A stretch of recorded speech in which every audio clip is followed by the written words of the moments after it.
Hello दोस्तों, कैसे हैं आप सब। आज हम फिर से आ गए हैं वापस एक नए टॉपिक के ऊपर डिस्कशन करने के लिए, जिस टॉपिक का नाम है the partnership act 1932। Partnership act 1932 बहुत रेलेवेंट है स्टूडेंट्स के लिए, जो ट्वेल्थ में है, इलेवेंथ में है वो भी, प्लस चार्टर्ड अकाउंटेंट स्टूडेंट्स के लिए भी जो फाउंडेशन के अंदर है उनके लिए भी, प्लस चार्टर्ड अकाउंटेंट्स के लिए भी। बिकॉज बहुत सारे मैं प्रोफेशनल से मिलता रहता हूँ, किसी को पार्टनरशिप एक्ट के बारे में इतनी डिटेल कवरेज के बारे में नहीं पता है, तो उनके लिए भी रेलिवेंट है। प्लस अगर आप यूपीएससी में हैं उसके अंदर भी रेलिवेंट है, अगर आपने अकाउंट्स को इलेक्टिव सब्जेक्ट के रूप में ले रखा है। प्लस अगर आप इंसॉल्वेंसी प्रोफेशनल का एग्जाम दे रहे हैं तो उसके लिए भी ये रेलिवेंट है। और मेरे को लगता है कि अगर 4 वीडियो के अंदर, अगर ये पूरा का पूरा टॉपिक, छोटी छोटी 4 वीडियो का, नॉट दैट बिग 4 वीडियोस, अगर 4 वीडियोस के अंदर आपको ये वाला पूरा का पूरा एक्ट समझ में आ जाए तो अगेन ये बहुत ही बेनिफिशियल है। और अकाउंटिंग के एग्जाम के अंदर आता है, प्लस लॉ के अंदर। मैं सीए की अगर बात करूं तो, पर अगर आपको इस एक्ट के बारे में नहीं पता है ना, तो मेरे को लगता है आप उसका अकाउंटिंग भी प्रॉपर तरीके से नहीं कर पाओगे। तो अगर आप ट्वेल्थ के इलेवेंथ के स्टूडेंट हैं तो प्लीज़ आप भी इसे ध्यान से देखिएगा, सो दैट आप एक बार समझ जाइए कि ये एग्जैक्टली एक्ट कहता क्या है। हम पार्टनरशिप पढ़ तो रहे हैं, लेकिन एक्ट क्या कहता है, उससे हमें एक बेसिक अंडरस्टैंडिंग हमारी क्लियर हो जाएगी। क्या डूज हैं क्या डोंट्स हैं वो हमें पता लग जाएगा। तो शुरुआत करते हैं पार्टनरशिप एक्ट का। और अगेन जो हमारा चैनल है अकाउंटिंग अपग्रेडेड सी ए ट्यूब, इसे आप सब्सक्राइब कर लीजिए। अगर आपको ऐसी ही इंफॉर्मेटिव वीडियो चाहिए अपनी स्टडीज से रिलेटेड, राइट, और आपके दोस्त जो यूपीएससी या चार्टर्ड अकाउंटेंट या 11 12 के अंदर है, आप प्लीज़ उन्हें भी सजेस्ट कर दीजिएगा। क्योंकि मुझे लगता है कि अगेन किसी का हेल्प करने से आपको भी उसका एडिड एडवांटेज मिल के चलेगा। वो कहते हैं ना, अच्छे कर्म करोगे तो फिर आपको भगवान अच्छा, आपको अच्छा आगे तरक्की देगा। तो वही सेम टू सेम चीज़। तो अब हम शुरुआत करते हैं पार्टनरशिप एक्ट के बारे में। ये हमने बेसिस समझ गया कि क्यों हमारे लिए जरूरी है।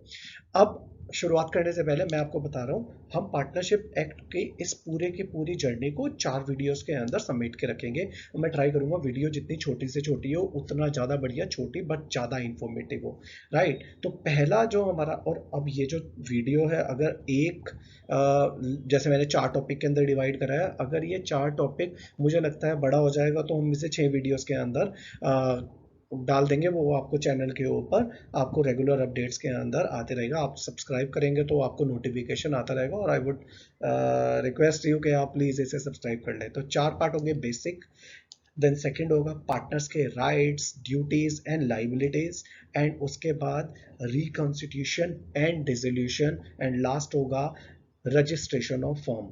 लास्ट वाला रेलिवेंट है, मतलब जो स्टूडेंट्स हैं वो लास्ट वाला, उनके लिए पार्ट इतना जरूरी नहीं है। बट हाँ, आप अगर आप सीए कर रहे हो, फिर आर्टिकलशिप भी कर रहे हो, और आपको लगता है कि आपको कोई क्लाइंट चाहिए, एंड देन क्लाइंट को आपने सजेशन देना है, तो फिर ये चौथा पार्ट आपके लिए रेलिवेंट है। चौथा part is purely for the practical people, right, जो like who is doing practice और is giving consultancy to various clients, right. तो शुरुआत करके चलेंगे बेसिक से। बेसिक के अंदर हम सबसे पहले थोड़ी बहुत बातें, जैसे कि एक्ट से शुरुआत करते हैं। हाँ, मैं आपको वही बात पढ़ाऊंगा जो एक्ट के अंदर लिखी है। आप में से कोई भी ये कंप्लेन मत करना कि मैं बहुत आसान पढ़ा रहा हूँ, क्योंकि ये आसान है। हर एक चीज मुश्किल नहीं होती, ठीक है ना। तो आसान है, आसान को आसान तरीके से पढ़ के चलना, उसमें कॉम्प्लिकेशन मत डालना। लोग मैक्सिमम, मैं भी ऐसे करता था, मैं ये कह के चलता था आप इतना आसानी से, मेरे टीचर ने मुझे पढ़ा दिया, इतना आसान हो सकता है, हाँ इतना आसान ही है, ठीक है ना। तो आसान है, आसान तरीके से पढ़ के चलना। सबसे पहले पार्टनरशिप एक्ट है, ये अप्लाई कहाँ होता है? अप्लाई होता है पूरे भारत में, राइट, बट एक जगह पर नहीं होता। ये बात ना आप ना पढ़ते रहोगे। अब आप सीए कर रहे हो ना, ये वाली बात आपको आती रहेगी, आपका सीधा जवाब आएगा सर अप्लाई नहीं होता जम्मू एंड कश्मीर के अंदर। अब आर्टिकल 370 आपका क्लियर हो चुका है, उससे रिलेटेड अभी तक लॉ के अंदर कोई अमेंडमेंट नहीं आई है। जैसे ही कोई अमेंडमेंट आती है हम आपको अपडेट कर देंगे, ठीक है। तो यानी ये एक्ट अप्लाई होता है पूरे भारत के अंदर, बट जम्मू एंड कश्मीर को छोड़ के। क्वेश्चन आएगा सर लद्दाख होता है एप्लीकेबल, क्लियरली लिखा हुआ है। लॉ में जो क्लियर लिखा होता है ना, उसे ही क्लियर एक्सेप्ट करके चलना होता है। तो यानी अप्लाई होता है पूरे भारत में, बट कहाँ नहीं होता? जम्मू एंड कश्मीर में। मतलब जम्मू एंड कश्मीर के लोग, अगर आप कोई पार्टनरशिप क्रिएट करते हैं जम्मू एंड कश्मीर के अंदर, उसका कोई भी लीगल स्टेटस है ही नहीं, क्योंकि एक्ट वहां पर एप्लीकेबल होता ही नहीं। Right sir. सर पंजाब में, हाँ पंजाब के अंदर होता है। सर दिल्ली में, हाँ होता है। जम्मू एंड कश्मीर में नहीं होता है, राइट। अब ये एक्ट आया कब था? देखो, वैसे किसे याद करने की कोई जरूरत नहीं है। ये एक्ट 1 अक्टूबर 1932 को आया था। डेट याद करने की कोई जरूरत नहीं है, फिर भी बता रहा हूं, 1 अक्टूबर 1932 को आया था कंप्लीट एक्ट। बट इसमें एक सेक्शन 69 था, राइट। वो 69 एक साल बाद एप्लीकेबल हुआ। वो क्यों हुआ, कैसे हुआ, वो आगे बढ़ के चलेंगे। बट अपने को अगर आपको थोड़ा सा भी अगर लगता है, क्योंकि डेट सिंपल है, 1 अक्टूबर 1932 को आया कंप्लीट एक्ट, और सेक्शन 69 एप्लीकेबल हुआ पूरे एक साल बाद, यानी 1 अक्टूबर 1933 को। तो यानी सेक्शन 69 किससे रिलेटेड था? डिसेबिलिटी से रिलेटेड था। कि वो हम आगे चल के बढ़ेंगे, मैं स्टार्टिंग के अंदर ही आपके ऊपर बोझ नहीं डालना चाहता। बट अभी हाँ, एक सेक्शन सबसे आखिरी में आया था। अब एक ना इंपॉर्टेंट नोट और है, जो आपको थोड़ा सा ध्यान में रख के चलना पड़ेगा। क्या? देखो, पार्टनरशिप एक्ट खुद कहता है कि अगर किसी बात की जानकारी मेरे अंदर नहीं है, मान लो कोई एक ऐसी इंफॉर्मेशन है जिसकी इस एक्ट के अंदर जरूरत है, वो मैंने आपको नहीं दी, तो आप इंडियन कॉन्ट्रैक्ट एक्ट उठा के देख लेना, उसमें जो मतलब लिखा होगा ना, वो मेरे अंदर लिखा होगा, और ये लाइन एक्ट के अंदर डाल दी गई। तो अब हम इस पे इफ एंड बट नहीं कर सकते। क्लियर लिखा हुआ है कि अगर कोई चीज मेरे अंदर डिफाइन नहीं है, चार्ट पार्टनरशिप एक्ट के अंदर डिफाइन नहीं है, तो वो कहां पे डिफाइन होगी? इंडियन कॉन्ट्रैक्ट एक्ट 1872 में। सर, जो रेलिवेंट होगा वो उठा के ले आएंगे, आपको डरने की जरूरत नहीं है। और अगेन बहुत इजी टॉपिक है, आप मेरे से बाद में कंप्लेन करोगे कि ये आपने ये पढ़ाया क्यों। मैंने इसलिए पढ़ाया क्योंकि मैं मनोहर कहानियां आप सुनाने में ना मेरे को बड़ा मजा आता है। तो हम इसका, इस वाली सीरीज का नाम रख देंगे पार्टनरशिप की मनोहर कहानियां, ठीक है। अब आगे बढ़ते हैं, अब डेफिनेशंस के ऊपर। अब डेफिनेशंस मतलब अगेन हम बेसिक पे अंदर कवर करके चल रहे हैं कि जो बेसिक्स हमें पार्टनरशिप के बारे में पता होना चाहिए, थोड़ा इजी लेवल, फिर थोड़ा कॉम्प्लिकेटेड। मतलब मेरे को ना बाद में डर लग रहा है, अगर मैं आपको कहीं बाहर मिल जाऊंगा ना, तो आप मेरी ना पिटाई ना कर दो। आप कह रहे हो कि पहले सिंपल फिर कॉम्प्लिकेटेड, अब मेरे पास कंप्लेन ही आएगी, सर पहले सिंपल पढ़ाया, फिर उसके बाद और सिंपल पढ़ा दिया, फिर उसके बाद और सिंपल पढ़ा दिया, लेकिन टफनेस कहाँ पर आई? वो थी नहीं, तो मैं लाता कहाँ से? बट थोड़ा सा मतलब तुम्हें कनेक्ट रखने के लिए, मनोहर कहानियां सुनाते रहने के लिए, मैंने कहा ठीक है चलो थोड़ा सा ह्यूमर इसके अंदर डाल देते हैं। ओके, तो अब डेफिनेशन करेंगे। पार्टनरशिप एक्ट है ना, तो सबसे पहले पार्टनर को पढ़ लेते हैं। पार्टनर कौन है? पार्टनर एक इंडिविजुअल है जो एंटर कर सकता है पार्टनरशिप में, वो पार्टनर है individual who can enter into partnership is called partner. Sir, इसके अंदर ना कुछ कॉम्प्लिकेशन डालो, हमें ना इतनी आसान चीजें पढ़ने की ना आदत नहीं है। दोस्त, एक्ट के अंदर लिखा हुआ है, मैं नहीं डाल सकता। पर्सन या इंडिविजुअल, पर्सन की एक कुछ इसके अंदर कॉम्प्लिकेशन है, वो आगे समझ के चलेंगे। Individual who can enter into partnership is called partner. हाँ, अब एक्ट में ना इसके बाद ना कुछ और चीज भी लिखी है, कुछ एक्सक्लूड्स कर दिया, यानी इसने सबको तो मिला लिया। जो भी इंडिविजुअल पार्टनरशिप के अंदर एंटर कर सकता है वो पार्टनर कहलाता है, बट दो लोगों को छोड़। किन्ने किन्ने? दो लोग किन्ने किन्ने छोड़ा है? एक तो मेंबर ऑफ एचयूएफ को, यानी member of HUF carrying on the business. अगर एचयूएफ बना के आप बिजनेस कर रहे हैं तो वो पार्टनरशिप नहीं है, वो एचयूएफ है। एचयूएफ के बारे में थोड़ा डिटेल से पढ़ेंगे। HUF means Hindu undivided family, ये एक लीगल स्टेटस है, ठीक है। हिंदू अनडिवाइडेड फैमिली अगर आपस में बिजनेस कर रही है तो हिंदू अनडिवाइडेड फैमिली रहेगी, वो पार्टनरशिप नहीं बनेगी। देन इसके बाद हमारे ही इस एक्ट के अंदर लिखा है Burmese Buddhist husband and wife carrying on business. अगर ये स्टेटस है तो वो भी आपका पार्टनरशिप के अंदर, मतलब वो पार्टनर आपका नहीं कहलाएगा। ना ही ये पार्टनरशिप है, ना इसके अंदर बंदे जो इसके मेंबर्स हैं वो पार्टनर है। ठीक है सर, थोड़ा सा ना हमें ना हिंदू अनडिवाइडेड फैमिली भी पढ़ा देना, और थोड़ा सा बर्मिस बुद्धिस्ट फैमिली का क्या सीन है वो भी आप बता देना।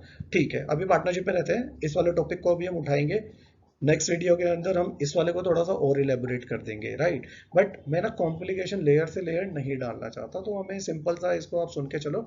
एचयूएफ कुछ अलग होता है, तो एचयूएफ के रूल्स यहाँ नहीं लगेंगे। पार्टनरशिप को हम एचयूएफ में नहीं घुसा सकते, एचयूएफ को पार्टनरशिप में नहीं घुसा सकते, राइट। अब आगे बढ़ते हैं। सर, फॉर्म क्या होती है?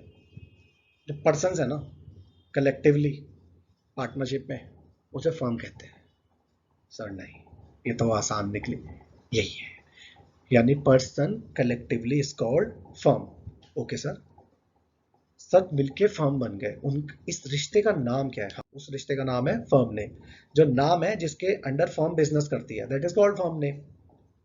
सर एक बात बताओ, लोग बहुत सारे मिले, अब उन्होंने बिजनेस नहीं करा, तो क्या फर्म है? नहीं। क्लियरली लिखा है बिजनेस तो करना पड़ेगा।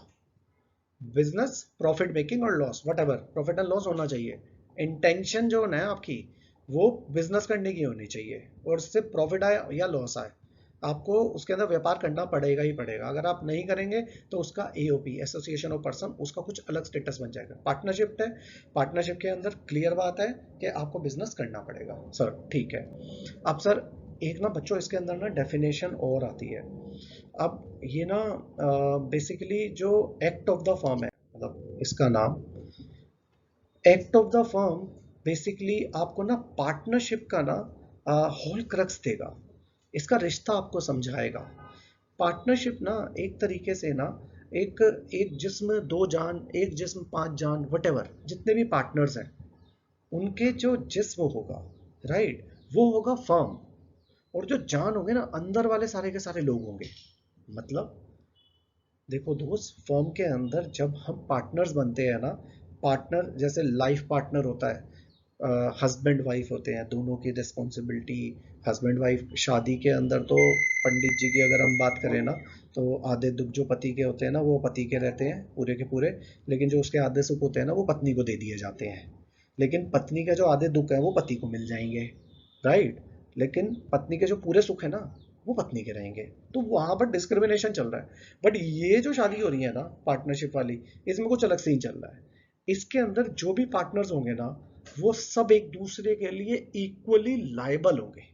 मतलब देखो, नफा होगा तब सब साथ में है, नुकसान होगा तब सब साथ में है, कोई केस हो गया तो सब साथ में है, कोई केस करना पड़ा तो सब साथ में है। तो यानी जो भी जिम्मेदारी होगी, जो भी प्रॉफिट होगा, वो सबका होगा, और जो भी नुकसान होगा वो सबका होगा। ये एक्ट ऑफ द फॉर्म कहता है। वो कहता है एनी एक्ट, यानी कोई भी काम करा, या ओमिशन यानी गलती करी, बाय ऑल पार्टनर, सबने करी, या किसी एक ने करी, बाय एनी पार्टनर, ठीक है। और बाय एन एजेंट, यानी हमने कोई मैनेजर रख लिया, कोई एजेंट रख दिया, जिसने हमने हमने लीगल राइट्स दे रखे हैं, लिख के दे रखा है कि भैया तू हमारे नाम पर काम कर सकता है। वो कह रहे हैं गिव राइस, इसमें थोड़ा सा कटा हुआ है, गिव राइस टू एनफोर्सेबली बाय और अगेंस्ट द फर्म। यानी कोई भी एक्ट होगा ना जो फर्म का, चाहे सब पार्टनर्स ने करा, चाहे किसी एक ने करा, चाहे एक ने या उनके एजेंट ने करा, तो वो सब पे लायबल होगा इन टर्म्स ऑफ प्रॉफिट, यानी बाय और अगेंस्ट। तो अगर कोई प्रॉफिट की डील करके आ गई फर्म, तो सबको प्रॉफिट बटेगा। कोई नुकसान की डील करके आ गई, तो वो सारा नुकसान सब में बटेगा। ये नहीं कह सकता कि भैया मैं इसका पार्टनर हूं और लेकिन मैं प्रॉफिट में तो आऊंगा, लॉस में नहीं आऊंगा। इसमें भी थोड़ा सा आगे डिटेल, अभी तो आपको थोड़ा सा लग रहा होगा यार जतिन, थोड़ा सा ना मतलब सर बर्दाश्त नहीं हो पा रहा है, मतलब ऐसे थोड़ा होता है। मान लो वो सामने किसी का मर्डर करके बेटा मर्डर फर्म ने नहीं करा है ना, मर्डर उसका पर्सनल है, ठीक है। हाँ, फर्म ने पैसे लेके अगर काम करवाया तो सारे के सारे पिस जाएंगे। तो इसके लिए कैसे बचा जा सकता है, कैसे नहीं, वो आगे हम डिटेल में पढ़कर जाएंगे।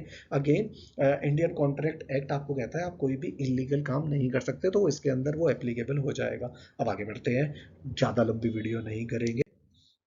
अब पार्टनरशिप का मतलब सर, अब आया सर पार्टनरशिप एक्ट के बाद। पहले पार्टनर फर्म ने, अब पार्टनरशिप एक्ट का मतलब क्या है? पार्टनरशिप का मतलब है, पार्टनरशिप एक रिश्ता है, रिलेशन है, किसका? पर्सन्स के बीच में, जो एग्री करे हैं।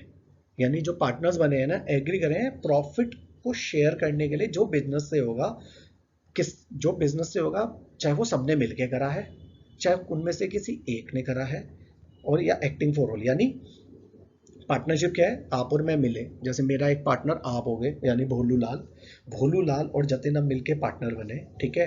तो ये हमारी पार्टनरशिप है। पार्टनरशिप में हम दोनों ने, हम पर्सन्स ने एग्री करा कि हम चलो प्रॉफिट शेयर करेंगे। जैसे लेट से हमने कहा चलो हम ना कोचिंग पढ़ाएंगे, जतिन कोचिंग पढ़ाएगा और भोलू लाल मैनेज करेगा।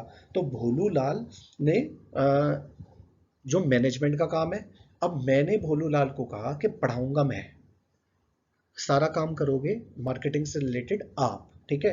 तो हम दोनों ने अलग अलग, बट लेकिन एक एक चीज और उठा देता, भोलू लाल कहता है कि जतिन मैं काम नहीं करूंगा, ठीक है, पैसे ले लो, आप ही पढ़ाओगे, आप ही मार्केटिंग करोगे। मैंने कहा ठीक है। अब यहाँ पर हम पहले पहले केस के अंदर हम एक जना मार्केटिंग कर रहा था, एक जना पढ़ा रहा था। दूसरे केस के अंदर मैं ही सारा का सारा काम कर रहा हूँ, ठीक है। बट इससे जो भी प्रॉफिट होगा ना, ये बिजनेस तो चल रहा है, राइट, वो दोनों शेयर करेंगे। तो यानी पार्टनरशिप किसका रिलेशन है, दो पर्सन यानी मेरे और भोलू के बीच का, जो एग्री करे हैं प्रॉफिट शेयर करने के लिए ऑफ ए बिजनेस। कोचिंग के बिजनेस से हम करा है, on carried on by all. पहले वाले केस यानी हम दोनों ने, यानी एक मार्केटिंग एक टीचिंग, और यानी और आ गया बाय एनी ऑफ देम, यानी उसने भोलू ने सारा का सारा काम किस पे डाल दिया, मेरे ऊपर डाल दिया, ठीक है। एक्टिंग फॉर ऑल, अब जब मैं काम कर रहा हूं तो मैं उसके भी हाथ पर भी काम कर रहा हूं। तो दिस इज कॉल्ड पार्टनरशिप, जिसके अंदर दो लोगों ने एक टर्म्स एंड कंडीशन डिसाइड करी और दोनों उसके ऊपर काम करना शुरू हो गए, राइट। अब सर ये बताओ, अब हमें ना, मतलब कौन कौन पार्टनरशिप कर सकता है दोस्त, ये ना सबसे खतरनाक क्वेश्चन है। ये क्वेश्चंस पे ना लोग घूम जाते हैं। क्यों सर, मैंने भी ना, मतलब लोगों से पूछा कि पार्टनर्स कौन बन सकते हैं, यही सबसे लेजिटिमेट क्वेश्चन है सर। इंडियन पार्टनरशिप एक्ट है, तो इंडियन पार्टनरशिप एक्ट है तो सिर्फ इंडियंस पे एप्लीकेबल होगा, राइट।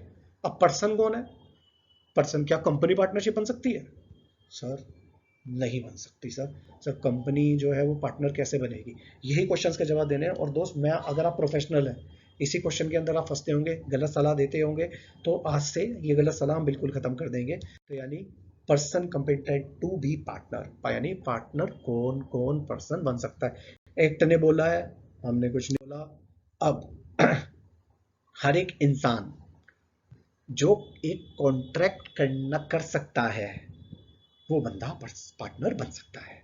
मतलब every person who is competent to enter into a valid contract. Sir कौन होता है, Indian partnership Indian contract act में जाता हूँ, 18 साल से ऊपर जो है ना, सेन माइंड का, जो जिसका जो सेन माइंड मतलब अनसाउंड माइंड का नहीं है, मतलब जिसे पागल नहीं है, जो वो कॉम्पिटेंट है कॉन्ट्रैक्ट करने में। तो यानी जो भी पर्सन कॉम्पिटेंट है एक वैलिड कॉन्ट्रैक्ट में आने के लिए, वो इंसान पार्टनर बन सकता है। सेकंड एक्ट में लिखा है कंपनी। सर हमें तो किसी ने कहा था कंपनी पार्टनर नहीं बन सकती, कंपनी पार्टनर बन सकती है, लिखा हुआ है। सर एक चीज बताओ, आपने कहा कि जो भी कॉन्ट्रैक्ट, मैंने नीचे क्लियर लिख दिया, minor can not become a partner. Minor को, क्योंकि माइनर कंपिटेंट नहीं है कॉन्ट्रैक्ट करने के लिए। देखो एक्ट के अंदर लिखा हुआ है, बट आपको ना थोड़ा सा माइंड के अंदर अपना डालना पड़ेगा, क्योंकि जो माइनर है उसके, वो कॉन्ट्रैक्ट करने के लिए कॉन्ट्रैक्ट कर ही नहीं सकता, he is not liable, what I can say, he is not competent to be a partner. उसके अगर 18 साल से नीचे वो कोई भी कॉन्ट्रैक्ट साइन करता है, तो उसके ऊपर कोई भी एक्शन आप नहीं ले सकते, क्योंकि हमारा लॉ कहता है कि 18 साल से पहले आपका जो माइंड है ना, वो माइंड आपका बच्चों का है, वो बच्चों का माइंड है। तो यानी वो माइंड इतना डेवलप ही नहीं हुआ है कि वो बिजनेस ट्रांजेक्शन को समझ सके। ऐसे ही आप देखेंगे जो भी क्राइम्स होते हैं, जो भी 18 साल से कम उम्र के बच्चों ने करा होता है, उसके लिए एक जुवेनाइल कोर्ट होती है। बहुत सारे आपके फेमस केस हैं, बड़े हीनियस क्राइम्स हुए हैं, बट उनका जो केस चलता है वो जुवेनाइल कोर्ट में चलता है। एंड देन उनको जो सजा दी जाती है, वो ऐसी सजा दी जाती है, वो सजा के बराबर ही नहीं होती जो, ठीक है ना। तो मतलब बहुत सारे लोग इसका डिफेंस लेते हैं, बट लेकिन अगेन लॉ में लिखा है, हम भावनाओं में बह नहीं रहे हैं, हम सिंपल सा अपने कॉन्सेप्ट पे रहेंगे। तो यानी माइनर तो कॉन्ट्रैक्ट नहीं कर सकता, तो पार्टनर ही बन सकता, बट इसके लिए भी कुछ प्रोविजन डाले गए हैं। प्रोविजन क्या डाले गए हैं कि अगर कोई एक्स्ट्रा टैलेंटेड बंदा है वो पार्टनरशिप नहीं कर सकता, ऐसा नहीं है, पार्टनरशिप कर सकता है, बट वो कैसे कर सकते हैं वो भी डिस्कस करके चलेंगे, ठीक है। अब नेक्स्ट आता है सबसे खतरनाक क्वेश्चन, क्या हम किसी फॉरेनर के साथ पार्टनरशिप कर सकते हैं। Answer is yes. एंड आप एक बार किसी से पूछ के देखिए, यार सब मना करेंगे। लॉ के अंदर लिखा हुआ है एलियन फ्रेंड नॉट एनिमी, यानी जो एलियन फ्रेंड होगा, यानी एलियन यानी फॉरेनर, फॉरेनर फ्रेंडली नेशन होगा, उसके सिटीजन के साथ यू कैन डू पार्टनरशिप। ये वाली चीज ना, मतलब मेरे को भी, जब मैंने पार्टनरशिप एक्ट नहीं पढ़ा था ना, तो मैं भी मना करता था। मैं एम टॉकिंग अबाउट 6-7 साल पहले की बात कर रहा हूँ। तो मेरे को किसी ने पूछा कि पार्टनरशिप आप फाउंडर के साथ कर सकते हैं, आंसर इज यस कर सकते हैं, एनफोर्सेबल है, एक्ट कह रहा है हाँ, पाकिस्तान के बंदे के साथ ही कर सकते, ठीक है, जो नेशन हमारे दुश्मन है, राइट। हमारा जो अभी दुश्मन है पाकिस्तान है, और भी जो लिस्ट है मैं शेयर करूंगा, बट उसके लिए आपको मुझे कमेंट करना होगा। आप अभी जाइए कमेंट करिए, please share the list of enemy, sorry, alien friends, right. मैं एलियन आपको एनिमीज की आपको लिस्ट शेयर कर दूंगा, तो यानी वो आपके ऐसे देश हो जाएंगे जिनके सिटीजन के साथ आप पार्टनरशिप नहीं कर सकते, यानी बाकी सबके साथ आप पार्टनरशिप कर सकते हैं। अब इसके अंदर एक चीज और डाल दी, दो पार्टनरशिप मिलके एक पार्टनरशिप नहीं कर सकते, राइट। अगर आप भी पार्टनरशिप है, भोलू की एक अलग पार्टनरशिप फर्म है, मेरी एक अलग पार्टनरशिप फर्म है, तो हम दोनों मिलकर पार्टनरशिप नहीं कर सकते हैं। क्लियर। तो मैं रिवीजन अगर आपसे करूं तो सबसे पहले पर्सन जो वैलिड कॉन्ट्रैक्ट कर सकता है वो पार्टनर बन सकता है, नंबर एक, ठीक है। नंबर टू, कंपनी पार्टनर बन सकती है, माइनर जो है वो पार्टनर अभी तक नहीं बन सकता है, बट अभी मैं आपको आगे जाके पढ़ाऊंगा, माइनर जो है ना वो पार्टनरशिप के प्रॉफिट के में शेयर ले सकता है, ठीक है ना।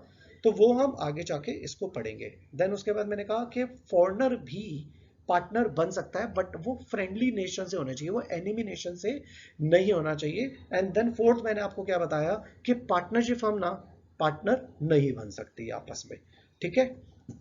तो अभी के लिए मैं इस वीडियो को यहीं पर कंक्लूड करता हूँ, बिकॉज मेरे को लगता है कि 20 मिनट हो गए हैं, 20 मिनट तक सुनना अगेन, फिर उसके बाद इस वाली सारी चीज़ों को कहानी की तौर से याद रखना, तो वाली चीज़ ठीक रहेगी। अब अगर आपको इससे आगे बेसिक पढ़ना है, बेसिक आई ट्राई कि मैं 10 मिनट के अंदर नेक्स्ट में और क्लोज कर दूंगा। आप इस वीडियो को थोड़ा तेजी में भी देख सकते हैं, 2x में भी देख सकते हैं, बट मैं स्टूडेंट्स का ध्यान थोड़ा ज़्यादा दे रहा हूँ, तो उसकी वजह से मैं थोड़ा सा स्लो पेस के अंदर चल रहा हूँ। तो जो प्रोफेशनल हैं जिन्होंने पार्टनरशिप एक पढ़ा है, थोड़ा सा तेज करके आप अपना इस वीडियो को देख सकते हैं। डोरबेल भी बजी है, तो अब मैं आपसे रिक्वेस्ट करूंगा ज़्यादा से ज़्यादा आप प्लीज़ चैनल को सब्सक्राइब करें, इस वीडियो को अगर आपको अच्छी लगी लाइक करें, प्लस अपने दोस्तों के साथ भी शेयर करें, और हमें सपोर्ट करें। और अगर एनिमी की लिस्ट चाहिए एनिमिनेशन की, तो फटाफट कमेंट करिए और पूछिए जतिन एनिमिनेशन की हमारे आपकी लिस्ट क्या है। Thank you.